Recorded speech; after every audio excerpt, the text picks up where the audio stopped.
கடந்த சில நாட்களுக்கு முன் பெய்த மழையால் கடலூர் மாவட்டம் கடுமையான பாதிப்புக்கு உள்ளானது.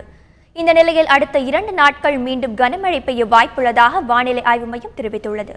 இந்த நிலையில் மழையை சமாளிக்க தேவையான அனைத்து நடவடிக்கைகளும் எடுக்கப்பட்டுள்ளதாக கடலூர் மாவட்ட ஆட்சியர் சுரேஷ்குமார் தெரிவித்துள்ளார். இந்திய வானிலை மையத்தின் மூலமாக கடலூர் மாவட்டத்தில் அடுத்த சில நாட்களில் மழை பெய்வதற்கான வாய்ப்பு இருக்கின்றது என்று தெரிவிக்கப்பட்டுள்ளதால் இந்த மழையினால் மக்களுக்கு எவ்வித பாதிப்பும் ஏற்படாத வகையில் இருப்பதற்காக பல்வேறு முன்னெச்சரிக்கை நடவடிக்கைகள் மாவட்ட நிர்வாகத்தின் மூலமாக செய்யப்பட்டுள்ளது.